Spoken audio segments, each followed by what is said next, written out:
बिस्मिल्लाहिर्रहमानिर्रहीम। मेरा नाम अनम इम्तियाज़ है और मेरा ताल्लुक government degree college for women satellite town Bahawalpur से है। मेरा सब्जेक्ट फाइन आर्ट्स है और आज फोर्थ ईयर के रिनाइसेंस आर्ट से रिलेटेड लेक्चर नंबर 3 की बारी है। पहले लेक्चर में हमने रिनाइसेंस के बारे में पढ़ा था। दूसरे लेक्चर में हमने प्रोटो रिनाइसेंस और हाई रिनाइसेंस, जो उसकी दो अहम शाखें हैं, उनके बारे में एक डिटेल डिस्कशन की थी। मेरा आज का लेक्चर बेस करता है रिनाइसेंस के टॉप मोस्ट 5 बेहतरीन आर्टिस्ट के बारे में, जिनका जिक्र आगे आने वाले लेक्चर्स में होता रहेगा। आज के लेक्चर में हम डिस्कस करेंगे लियोनार्डो दा विंची को। लियोनार्डो कौन था, लियोनार्डो का ताल्लुक कहाँ से था, लियोनार्डो कैसे एक पेंटर बना, उसकी क्या क्या खासियत है, ये सब हम आने वाले वक्तों में डिस्कस करने वाले हैं। चैप्टर 1, जैसा कि ये मेरा पूरा का पूरा चैप्टर बेस करता है renaissance, proto renaissance, high renaissance, painters और स्कल्पचर्स पर। उन सारे स्कल्पचर्स के बारे में हम डिस्कस करेंगे। हम पेंटर्स के बारे में बात करेंगे, उनकी टेक्निक पर बात करेंगे। हम उनका रिनाइसेंस की मूवमेंट से रिलेशनशिप और उनके काम पे इस मूवमेंट के इफेक्ट्स के ऊपर बात करेंगे और उनके कमीशन वर्क्स के ऊपर बात करेंगे कि कैसे कैसे कमीशन वर्क की वजह से आर्टिस्ट की आइडियोलॉजी इम्पैक्ट होना स्टार्ट हुई और ह्यूमनिज्म, जो कि एक बेसिक फैक्टर रहा है रिनाइसेंस के साथ। हम इन दोनों मूवमेंट्स का जिक्र साइड बाय साइड करने वाले हैं। पेंटर्स, जिनके बारे में आज हम बात कर रहे हैं, जिसमें लियोनार्डो डा विंची का जिक्र किया जा रहा है। Leonardo da Vinci was one of the leading artists of the Renaissance art, High Renaissance, including science and invention, drawing, painting, sculpture, architecture, music, mathematics, engineering, literature, anatomy, geology, astronomy, botany, paleontology, and cartography. He has a various called the father of paleontology, archaeology, and architecture, is widely considered as one of the greatest painters of all time. हम कह सकते हैं कि Leonardo da Vinci वो allrounder painter या artist था, जो ना सिर्फ एक आर्टिस्ट था या एक पेंटर था, बल्कि साइंस और टेक्नोलॉजी और इन्वेंशन की दुनिया में, और पेंटिंग, स्कल्पचर और आर्किटेक्चर की दुनिया में, साथ में म्यूजिक, मैथमेटिक्स और इंजीनियरिंग को लेकर चलते हुए, लिटरेचर, एनाटॉमी, जियोलॉजी और एस्ट्रोनॉमी के साथ इसने बॉटनी, पैलेंटोलॉजी और कार्टोग्राफी वाले जैसे सब्जेक्ट के ऊपर एक तवज्जो दी थी। और हम कह सकते हैं कि इन तमाम फील्ड्स में खातिर खा इन्वेंशंस डेवलप की थी। हम कह सकते हैं कि लियोनार्डो डा विंची एक पेंटर नहीं था, लियोनार्डो डा विंची एक इन्वेंटर था, लियोनार्डो डा विंची एक एक्सप्लोरेटर था, लियोनार्डो डा विंची एक सक्सेसफुल पेंटर था अपने टाइम पीरियड का। ये पोर्ट्रेट आपकी नज़र के सामने आ रहा है, जिसका नाम है लियोनार्डो डा विंची का ये सेल्फ पोर्ट्रेट है, जिसमें उसकी पर्सनालिटी के बारे में हम बहुत अच्छे से देख सकते हैं। वो राउंड अबाउट 80 इयर्स ओल्ड में उसकी डेथ हुई थी। सो 80 साल के स्पैन में लियोनार्डो डा विंची ने कमाल के आर्टिफैक्ट्स और स्कल्पचर्स और पेंटिंग्स को डेवलप किया था। January 1478 में Leonardo received an independent commission to paint an altarpiece for the chapel of Saint Bernard in the Palazzo Vecchio. 1478 में लियोनार्डो ने अपना इंडिपेंडेंट कमीशन स्टार्ट किया था, जिसने चैपल सेंट बर्नार्ड, जो कि पलाजो वेशियो में है, उसके ऊपर काम किया था। मैंने यहाँ सारी टर्म्स इंग्लिश में इसलिए लिखी हैं ताकि आपको उनकी ओरिजिनल टर्मिनोलॉजी और उनकी स्पेलिंग्स को ढूंढने में मुश्किल ना हो। आप यहीं से इनकी बेसिक जो टर्मिनोलॉजीज हैं वो इन्हीं प्रेजेंटेशंस में से उठा सकते हैं। इसी तरह 1481 में उसको कमीशन मिला था मॉन्क्स की तरफ से saint Donato Scopeto for the adoration of Magi, जिसने सेंट डोनेटो के लिए एडोरेशन ऑफ मैजी, जो कमाल की इसकी पेंटिंग है, उसको पेंट किया था, जिसमें हज़रत ईसा और हज़रत मरियम की पेंटिंग के बारे में बताया गया था। फिर 1482 में इसको सिल्वर स्ट्रिंग एक इंस्ट्रूमेंट इसने हॉर्स स्कल से रैम हॉर्न्स के साथ स्फोर्जा नाम का एक इंस्ट्रूमेंट डेवलप किया था, जो कि सिल्वर स्ट्रिंग से बना हुआ था, जिसमें चांदी के तार लगे हुए थे। इसी तरह लियोनार्डो ने मिलान के अंदर 1482 से 1499 तक रहा और फिर उसके बाद फ्लोरेंस 1503 में वापस आ गया था। लियोनार्डो का ताल्लुक बेसिकली इटली से है, इसीलिए लियोनार्डो और इटली के शहर विंची से इसका ताल्लुक है, इसीलिए इसको लियोनार्डो दा विंची कहा जाता है। Leonardo died at Clos Luce on 2 May 1519 at the age of 67 years old था जब इसकी डेथ हुई थी। Accomplishment of Leonardo da Vinci, हम कह सकते हैं कि लियोनार्डो डा विंची ने ऐसी कौन कौन सी खातिर खा काम किए थे, जो उसकी इस पूरी फील्ड के ऊपर जो उसका एक नाम छाया हुआ है कि लियोनार्डो डा विंची पेंटर्स और स्कल्प्टर्स की फील्ड में top of the list artist था। तो आखिर वो क्यों था? वो साइंटिस्ट था, मैथमेटिशियन था, जैसे कि हमने पहले डिस्कस किया, वो इंजीनियर था, वो इन्वेंटर था, वो एनाटॉमिस्ट था, पेंटर, स्कल्प्टर, बोटानिस्ट, म्यूजिशियन और राइटर। ये सब वो तमाम क्वालिटीज़ हैं जो हम लियोनार्डो डा विंची की लिस्ट में एंटर करते हैं। Curious as well observant, he continually tried to explain what he saw. मसला क्या था लियोनार्डो डा विंची का?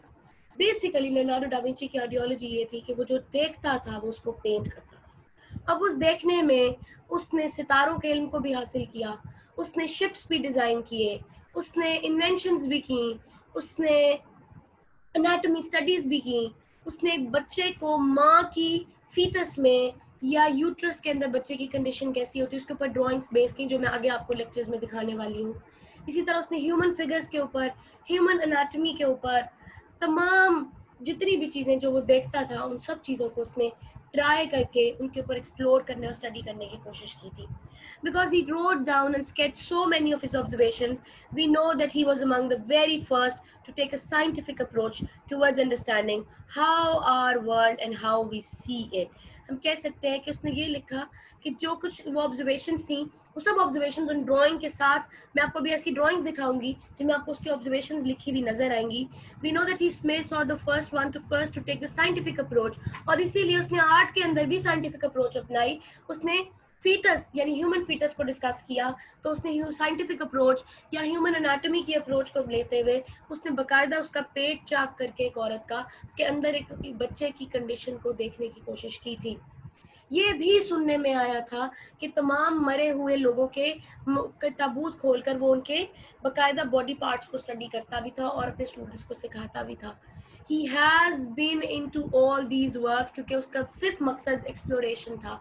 उसका मकसद ये था कि दुनिया में जो चीज़ आई है उसको एक दफ़ा खोल के ज़रूर देखें कि वो आई कैसे है, उसका ये चक्कर चला कैसे है, वो कहाँ से स्टार्ट हुई है और उसका एंड कहाँ तक गया है। अब हम आगे डिस्कस करेंगे थोड़ी सी उसका आर्ट वर्क्स और उसकी पेंटिंग। आपकी नज़र के सामने इस वक्त मोनालिसा है। मोनालिसा जो उसकी मशहूर ज़माना पेंटिंग है, इसके आर्टिस्ट थे लियोनार्डो डा विंची। इसमें आपको तमाम डिटेल मिलेगी, इस पूरी वेब मेरे लिंक के अंदर अवेलेबल है कि ये 1503 से 1506 के टाइम पीरियड तक बनती रही थी। ये 1517 तक मुकम्मल की गई थी। इसका medium oil on popular panel था, यानी पॉपुलर एक खास लकड़ी का तख्ता है जिसके ऊपर उस पैनल पे उसने ये पेंटिंग बनाई थी। इसका साइज है 77 सेंटीमीटर से 53 सेंटीमीटर, यानी 30 से 31 इंच तक की ये पेंटिंग थी। इसके अलावा सब्जेक्ट था लीजा गिरार्डिनी, ये वो औरत है जो कि इसके अंदर आपको बनी हुई नजर आ रही है। हम आगे डिस्कस करेंगे बहुत डिटेल में कि मोनालिसा क्या थी, मोनालिसा की आइडियोलॉजी क्या थी और मोनालिसा को बनाने का मकसद क्या था।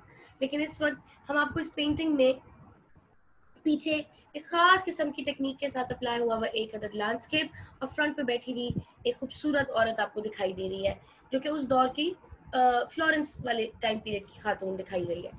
द लास्ट सपर हज़रत ईसा के विसाल से पहले आखिरी पेंटिंग है जिसको लास्ट सपर कहा जाता है, जिसके अंदर उन्होंने उनके जहर का प्याला पीने से पहले जो कॉन्स्पिरेसी उनके लिए की गई थी, उस कॉन्स्पिरेसी के अंदर उन्होंने बता दिया था, ये वो पेंटिंग जो है वो बता रहे हैं कि तुम लोग मुझे जहर का प्याला दोगे, तुम लोगों में से कुछ लोग हैं जो मुझे मार डालेंगे।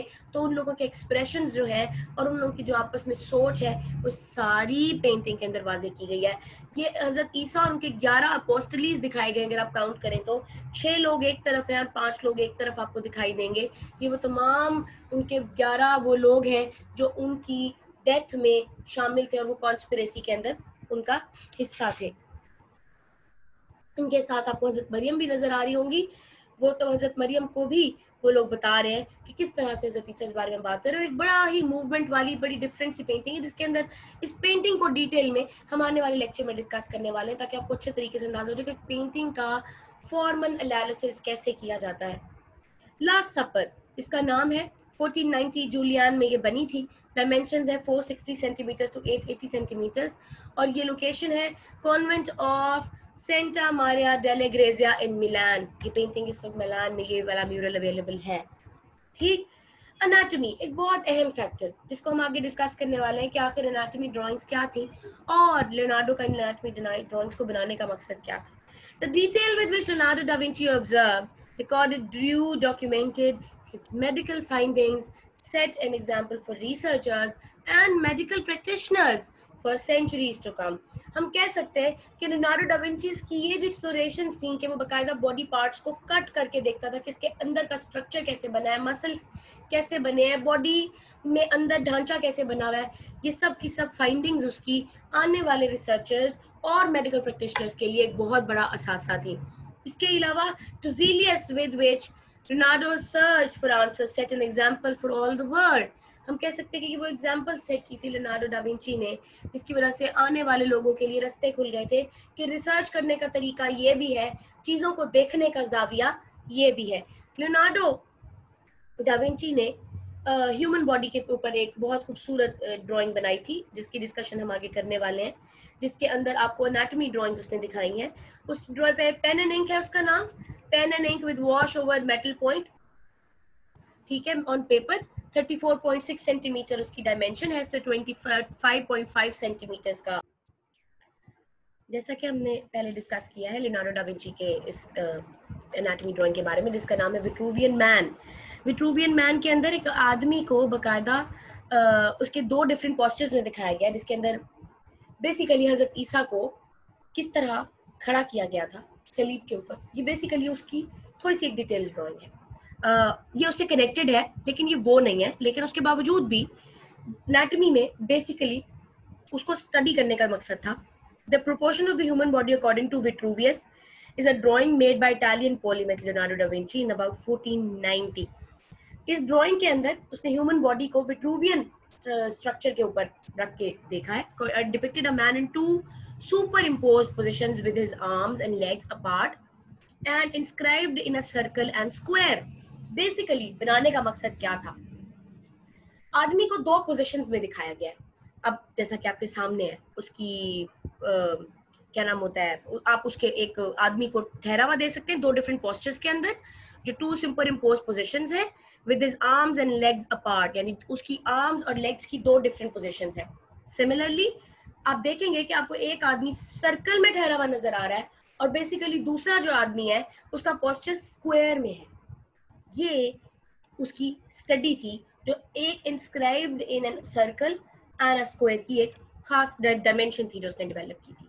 फिर आगे आपको ह्यूमन एनाटॉमी में उसके मसल्स की स्टडी नजर आ रही है, कैसे एक शोल्डर के मसल्स, हड्डी के जोड़ के साथ उसके जुड़ते हुई नसें, साथ में नसों की एक अलग डिटेल ड्राइंग है कि कौन से मसल्स, जो अंदर के डिटेल मसल्स हैं वो डिफरेंट बनाए गए हैं, जो ज्यादा बड़े मसल्स हैं उनको डिफरेंटली बनाया है. फिर सिमिलरली रिब्स और इन मसल्स का आपस में कनेक्शन कैसे डेवलप हुआ है, ये एक कमाल की स्टडी है जो लियोनार्डो डा विंची की स्टडीज में से है और ये इवन मेडिकल प्रैक्टिशनर्स के लिए भी एक बहुत बड़ा रेफरेंस है. सिमिलरली डिफरेंट पोर्ट्रेट्स आपको नजर आ रहे हैं लेफ्ट साइड पर, मुख्तलिफ लोगों के चेहरे, मुख्तलिफ लोगों की पोस्चर्स, उनके चेहरे उनके कैरेक्टर्स के मुताबिक बनाए गए हैं. ये नहीं बनाया गया कि मुझे इस ड्राइंग को बनाना है, बनाने का मकसद ये कि उनका बेसिक कैरेक्टर क्या था, उनकी ह्यूमन आइडियोलॉजी क्या होगी, उसको पेंट करने के लिए बनाने की कोशिश की है. सिमिलरली राइट साइड पे आपको नजर आ रहा है एक ह्यूमन एनाटॉमी जिसके अंदर आदमी की रिब्स, उसके नेक की मसल्स, उसके चेहरे के एक्सप्रेशंस, साथ में उसके शोल्डर के मसल्स की डिटेल ड्राइंग की गई है. इसको स्टडी का नाम दिया जाता है. एक बहुत खूबसूरत ड्राइंग जिसका जिक्र मैं बहुत देर से कर रही हूँ वो है बेबी इन द फीटस, और ये ह्यूमन एनाटॉमी की एक एक्सीलेंट एग्जांपल है जो लियोनार्डो डा विंची ने डेवलप की है. इसके अंदर आपको बच्चा यूट्रस में कैसे कनेक्ट हुआ होता है, इस तरह उसकी कैसी उसकी बॉडी की फॉर्म कैसी होती है, कैसे वो जो एक उसकी कॉर्ड है वो उसके जिस्म के गिर्द कैसे लिपटी होती है, और किस तरह से ह्यूमन बेबी की फॉर्म होती है उस बॉडी के अंदर, या एग फॉर्म डेवलप हुई होती है. सिमिलरली ह्यूमन फॉर्म आपको ऊपर नजर आएगी, फिर आपको नीचे सेंटर में एक और उसकी डिटेल ड्राइंग नजर आएगी, कैसे वूम्ब डेवलप होती है ये प्रोसेस, और फिर उसके नोट्स हैं बकायदा ये उसका प्रोसेस ऑफ स्टडी नजर आ रहा है कि कैसे वो जैसे देखता गया and he gave notes about it कि यस ये ऐसे है, ये ऐसे है, ये ऐसे। ये है वो डिटेल स्टडी जिसका एक्सप्लोरेशन लेवल उस दौर में डेवलप किया था लियोनार्डो डा विंची में, जिसकी वजह से उसको फादर ऑफ इन्वेंशन का नाम दिया जाता है। आपको अपनी जगह बनाने के लिए या फादर ऑफ इन्वेंशन बनने के लिए you have to develop the things, you have to give the detail description about the things.